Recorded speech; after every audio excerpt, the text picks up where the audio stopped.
And we are back. Thank you so much for joining us here on Unfiltered Vision News, bringing you the news unfiltered Monday through Friday, 7 to 9 a.m. Eastern. My name is Dr. Shakinoni Nichols, and now we are going to have our political segment.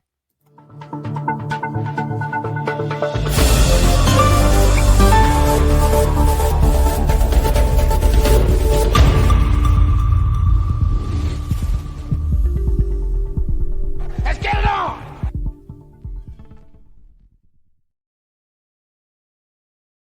And thank you so much for joining us here on Unfiltered Vision News for our political segment. And I'm going to bring up our guest. How are you? How's it going? It's going well. Good morning. Happy Monday. Happy Monday. So, yes, some people may know you, but if you could please introduce yourself, give us where we can follow you, what office you're running for, because I'm so excited to talk to you, and then we'll get into a topic of your choice. Okay, I am P. Rae Easley of the west side of Chicago, the Austin community, born and raised. I'm a fourth generation Chicagoan, and I am running for Congresswoman of the 7th Illinois District. You can follow me on Twitter at Chicago Red P and link to my organization, which is chicagored.org. Wow, I'm so excited. Like I've gotten the chance, just seeing your progress, right? Because it started out as, okay, let's advocate. And now we're Yes. here and you're running for office. Could you tell us just a little bit about your journey and really what prompted you to want to run for office? So I've grown up on the West Side again my entire life. When my parents graduated from college, they moved back to the Austin community with the mentality that white water is not wetter, white ice is not colder. Just because you have a college degree does not mean that you abandon your community. Instead, you stay and invest your intellectual capital into the community that created you. So my parents were hyper political. When I say hyper political. My mom wrote her dissertation on the impact of the educational impact on children who live in industrial districts and how the lead gets in the groundwater. She took that Mm. research and she gave it to the congressman, and he got federal funding to replace all the pipes in the district. So that's the kind of stuff that they were doing, and that's what I know how to do. And so in high school, I worked very closely with Congressman Davis, who I consider like my godfather. And this was with a program called WOW, with Ownership Wealth, which was created by the Congressional Black Caucus to increase Black home ownership between 1 million between 2000 and 2010. When I graduated from high school in '05, I had 500 service hours from specifically working on federal housing programming with the congressman. So this is all I know. And so I was getting people into the homes, and then the subprime crisis happened. And I found that to be personally offensive because we spent so much time trying to get people into these homes, and then they tricked them out of them. So I was Mm. disgusted, and I left America for the first time in 2010. I moved to Senegal and started an international school there. It's an international bilingual Islamic school, Ikra Bilingual Academy. We have 1,000 students from 35 nationalities, and we cater to the children of Islamic diplomats, ambassadors, West African heads of state, and business people throughout the continent because we have American accreditation and they get American high school diplomas. All of this matters. Just go with me. So I repatriate, and then I come home, and I can now see the city of Chicago was demolishing those houses Mm. rapidly. They put red X's on them and tore them down. So I found that to be very traumatic. So I left America again in 2016. But that was to protest President Barack Obama and Rahm Emanuel because both of them were very complicit in demolishing the housing stock of Black Chicago. This is why the schools had to close. A lot of people focus on the closed schools in Chicago, but they aren't looking at the vacant lots. If you have a community full of vacant lots, that means you don't have the families to attend the school. So yes, you have to close them down. So Mm. I stayed in Senegal until the end of Oop. about that. I stayed in Senegal into the end of Obama's term and repatriated once again in 2017. And so I ended up getting an invitation to the White House because I was on a blog, and the headline was Suck in Place Coon Festival. And I'm like, oh my God, what is this? So I clicked it and I saw Ben Carson's picture next to a woman named Candace Owens. I said, I don't know this Candace Owens woman, but I do know Dr. Carson. I got to go to DC to talk, excuse me, it's going to be in Gaithersburg, Maryland, to talk to Dr. Carson about federal housing mismanagement in Chicago. I applied to go. 3 days later, I get an email. You've been invited to the White House. The president requests your presence. Please attend. So I go to the White House. I talk to Dr. Carson. Long story, very short, because we can go on and on about this. But this whole movement allowed me to see something different because I grew up as a princess in the Democratic. I tell people all the time, I grew up in the castle and I know all of the secrets of the court, and I couldn't take it anymore. So the running joke amongst the politicians on the West Side is that we raised, they call me Lil Pat because my mom is Patricia and I'm Patricia, which is why I go by P Rae. But we raised Lil Pat politically for a white man named Donald Trump to come steal our throne away from us. Yeah, I mean, everybody says this, like, this isn't what you're supposed to be doing. But I told them I couldn't take you guys. Nobody got mad if they tore down the houses. Nobody got mad that the illegals were here because before the first bus ever arrived in Chicago, we were already dealing with the sanctuary policy in the terms of the cartel. They are selling $1 billion worth of heroin out of our neighborhood every year. So it looks like a bomb has hit us. So it's much deeper than people can see. But my main goal is to go and get some straightening for the 7th Congressional District because our congressman is 85 years old. He works very, very hard, but he's pushing that Democrat platform, and they don't care about us at all. Wow. Wow. Well, thank you for, sharing that with us, because I think a lot of people see you and they see Chicago go red, and they don't really know the background. Right. And I know sometimes on Fox News, you only have so much time. No, you're just talking to a little black box. You know what I mean? Yeah. You only got so much time. And to your point, like you can only say certain things, right? Because you're on a particular platform. That's why I have Unfiltered Vision News, because I just want you to tell us, please. Like, so we can help and be supportive. And it's really good to know how much of a boots on the ground person you are and running in that particular district. Now, is there anything that you really want to hyper focus on in this district? Absolutely. So the first thing that we're going to do is get the Chicago Housing Authority back under federal control, because there was a scheme ran by Rahm Emanuel and then HUD Secretary Andrew Cuomo to remove federal oversight from the Chicago Housing Authority. Then they demolished 95% of the structures, which left over close to 200,000 people homeless in the city of Chicago. The feds gave the city of Chicago money to rebuild the projects because they weren't torn down because of violence. They were torn down because of maintenance. The city of Chicago at this very moment has $1.8 billion of federal housing funds that they've been hoarding for over 20 years. So right now there are 120,000 Black people on the Chicago Housing Authority waiting list, and they're waiting, but they didn't make the migrants wait. So that's the first thing. We're going to get CHA back under federal control.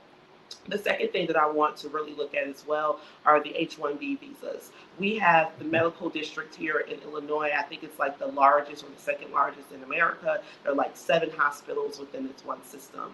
Our people are getting the jobs because we have H-1B visas coming here who are undercutting the labor market. So even if you do go get all of your certifications and all of your stars and whatever, you're still not going to work because you're going to have someone here undercutting you. That's not fair, especially to our STEM professionals in this country. In this city, we're graduating STEM professionals every December and June. We don't need anybody to come here and do anything for us.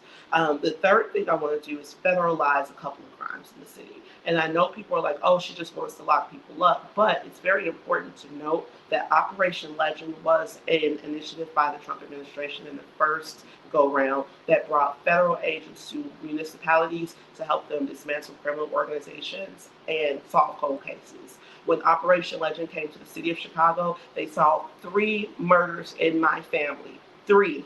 Okay, they were knocking us off on these Chicago sidewalks. I can joke about it now, but in real life, I had a cousin murdered. 3 a cousin murdered in '09 and a cousin murdered in 2014. The ones in '09 and 2014 were my first cousins. So for Donald Trump to come here and give my family that type of justice means everything to us because we did not get it from Cook County and others are not getting justice from Cook County either. So I want to federalize the following crimes. Mass shootings. If you shoot into a crowd of 4 or more people, Cook County can't prosecute you. We're taking you to the feds.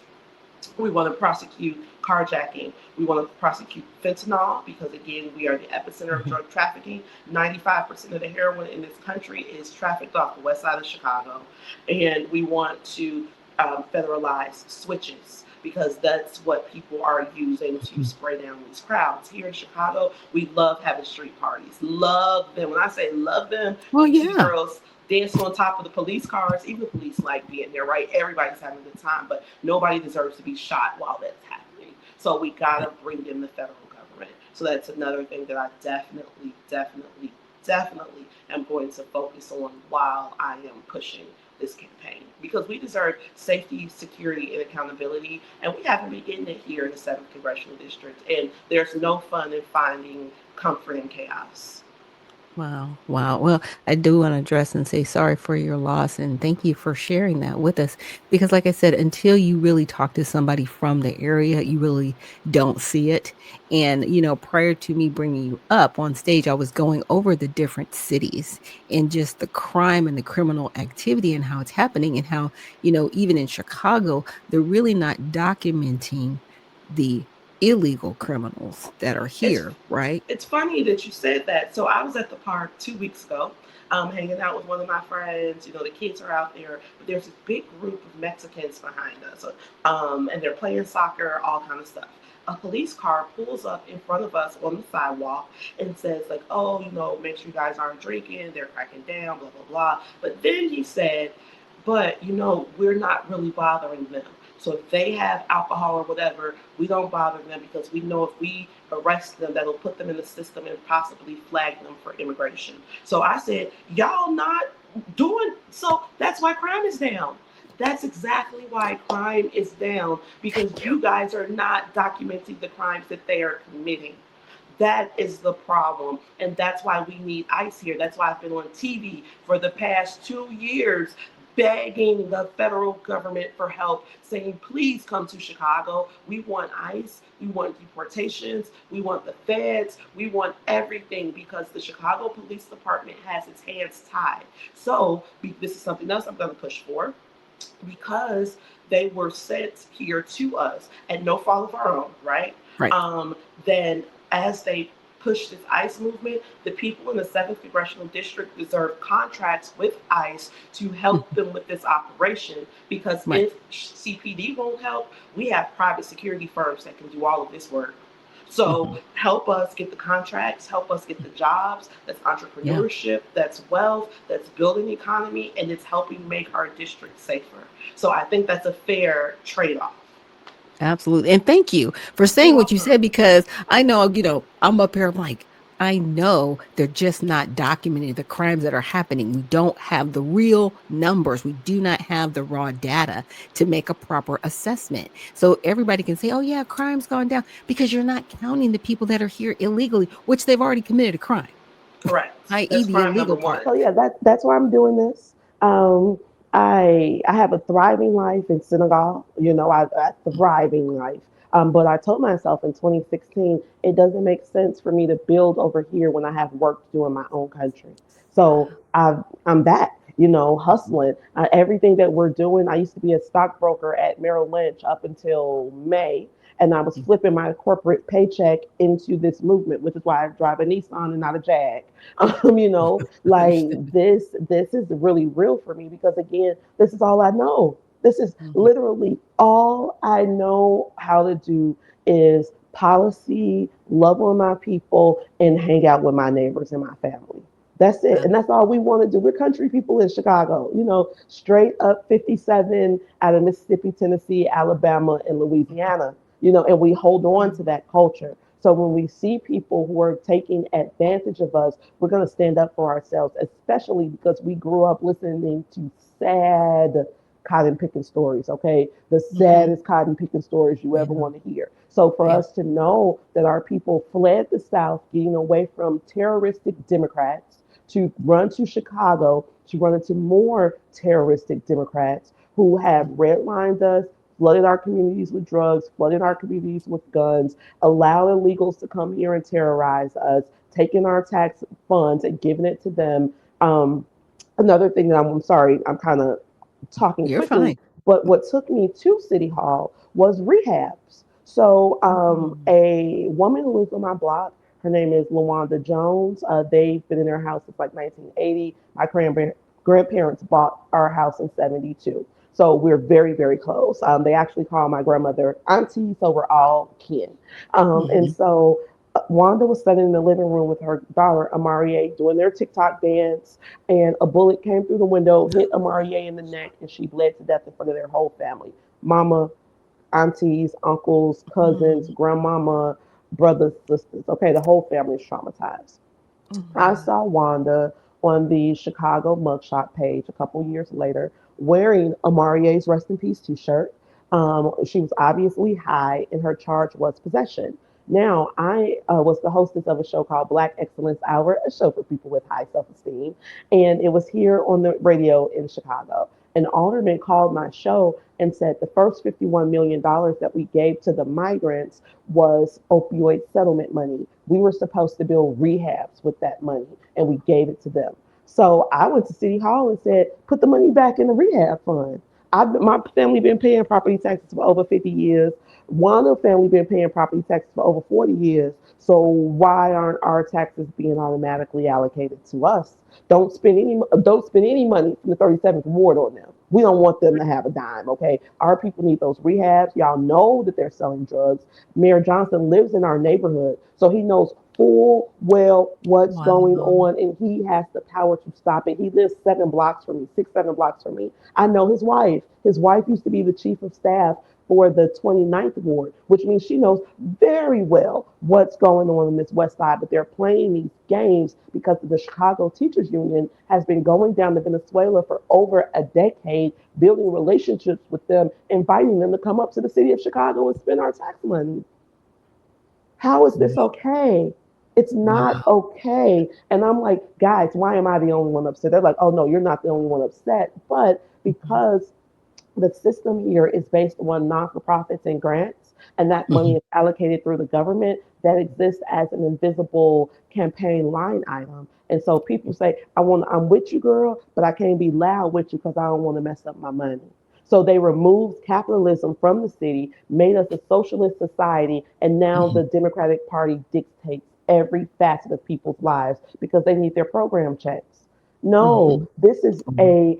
a manufacturing epicenter. So as the president brings more companies back to America, those Yeah. companies have to be here on the west side of Chicago because Yeah. all roads lead to the 7th Congressional District. We know that that's the Chicago Loop. All the roads in America, all the railways in Mhm. America, all the waterways. We can do this in a capitalist way, but the Democrats have broken us down so much that we Mhm. believe that the only thing that that we deserve are non-for-profit checks, and we're Wow. better than that. We got higher self-esteem. Hmm.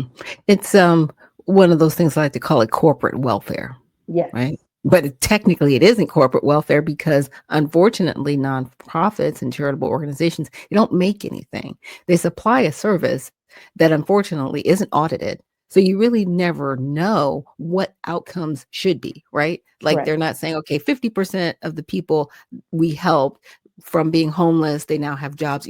There really isn't a hard line.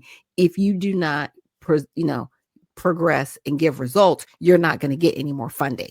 right. There's nothing there for that, and so it does drive me nuts. And it's only because I work in compliance, and I'm I'm really all about auditing and compliance, and you better do Yes. your job. Well, I'm a So finance I'm person too. I want some results. Like we're spending how Mhm. much money, and there's no results. Really, come on, and you're only really spending 20% of the funding on the problem. The other 80% is all administrative fees. Admin, yeah, and that's what we're dealing with here. We are $1 billion in debt as a city. The Chicago Public Schools are in debt $739 million. And again, ma'am, I was going to City Hall telling them, we don't have the money for this. You guys are overspending us. Do you think we're stupid? Please stop. And now we're at the end of the road, and everybody's like, whoa, we don't know what to do. Oh, you knew what you were doing. And therefore, we need a congressperson who's going to stand in the well of the Congress and scream, we need ICE here. I don't understand why my congressman wasn't doing that. The police station is 7 blocks from his house. You understand me? So he was driving past watching all those people. He should have ran to DC immediately and called an emergency hearing and said, we need some help in my district because we are being flooded. But the reason they came here is because we were magnetized for illegal immigration through the sanctuary policies. That's why people are mad at Greg Abbott. Thank you, Greg Abbott. Thank you so much. Because had you not pushed those people up here, my people still would have been sleeping on this issue. And they want to focus on Greg Abbott, but they don't talk about Eric Adams and how he was sending them here from New York. They don't talk about how the mayor of Denver was sending them here, who's a Democrat. They don't talk about how Florida. Let's talk about Florida. Don't leave DeSantis out of this. well, DeSantis, but they like to make it a Republican issue against Black Democrat mayors. But the Democratic mayor of, I mean, Democratic governor of Arizona sent people up here as well. Wow. Yes, Okay. everybody in America was sending these people up here on Black Chicago, and we did not deserve that. We already have our own problems, Yeah. and therefore I'm going to Congress to sweep all this up. And I don't want to do this for the rest of my life. Like the congressman, he's 85 years old. He was just in a Republican parade, walking and sweating. I don't want to do that. Give me 2 terms, district. Give me 2 terms. That's it. If I can't get it done, send somebody else. But I know this problem because I've been watching this problem since I was a girl. And all I know how to do is get stuff done through the congressman's office. Right, right. And see, and there needs to be more people like yourself, right?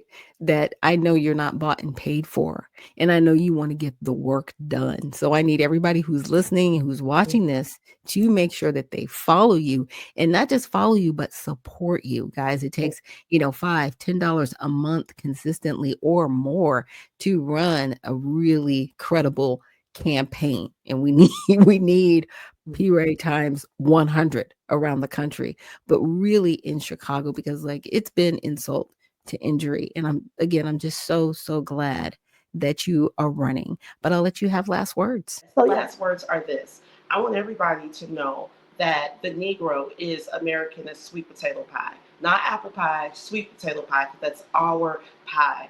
We have authority in this country. We know exactly what we need and how we need it. We do not need a savior. We are our own heroes. We have to know and understand that when we talk about immigration, every time they talk about immigration, every time they talk about migrants, they are saying, not you, Negro, and I want you to flee. Every single person who is having a conversation that is not America centric. When we say make America great again, we are talking about ourselves because we understand that there is nobody more American in this country than us. So as we push across this country with this movement of trying to get into government, if you can't support us monetarily, pray for us. Give us a good word. Send us an inbox. This is not easy work. We are fighting against a machine that has been in play for over 200 years, specifically created to keep the Negro in bondage. And we have to make sure that we are granting our people grace because they don't know any better. Okay, y'all, they don't know any better. So shake a hand, make a friend, show love, and vote America first because this is all we have. There will be no PPE dropping from the sky for the Negro. So we got to make it work. God bless America. That's what I'm talking about. Because guess what? The revolution will not be televised. No, And I want ma'am. you guys, yes, I want to make sure you guys follow P Rae on X. And also, make sure you get involved with her campaign. If you can't give money, you can make phone calls. You can send out flyers. You can tell your friends. You can post on social media because, hey, that's free, right? Yes. But it needs to be consistent and just getting out there. And anybody else out there, if you're listening, if you're watching, if you want to interview P. Rae, definitely just reach out to her on X. She's very responsive. And again, I'm just so, so proud of you. And thank you for running. And thank you for joining us here on Unfiltered Vision News. And hopefully we can bring you back with an update, right, on how everything is going. Thank you. And I hope to talk to you all soon. Yeah. And hopefully you can get an endorsement from Mr. Trump. That's what I'm hoping. Yes. Okay. So I'll leave you with this word. I'll tell you how I met my Donnie. So I met him twice at the White House. But then I was at a rally in Wisconsin just doing my USAs. Secret Service taps me on the shoulder. They're like, "Are you P. Rae?" I'm like, "Yeah." They're like, "Come with us." I'm like, "Why?" They're like, "The president wants to meet you in the back." So I'm standing by these flags. Donald Trump comes to the back and he starts screaming, "P. Rae! I'm like, "Mr. President." So we're like hugging, and he's like, "Take our picture." So if you look at my profile picture on Twitter, it's actually like me and President Trump, like in a prom pose. I'm the only person in America who has this. Unlike Mr. President, we like hugged up like we're at a homecoming dance. Right. But yeah, that's my guy. Hopefully he does endorse me because we got work to do. Yes. And you definitely have the endorsement of the Redemption Party. So whatever we can do to just support you and get you pushed out there and give you more visibility, we got you. Thank you. Thank you. All right. Well, have a good one. And thank you again for joining us. You're welcome. Bye-bye. Yeah, guys. So that was P. Rae. Again, check her out. She is on X.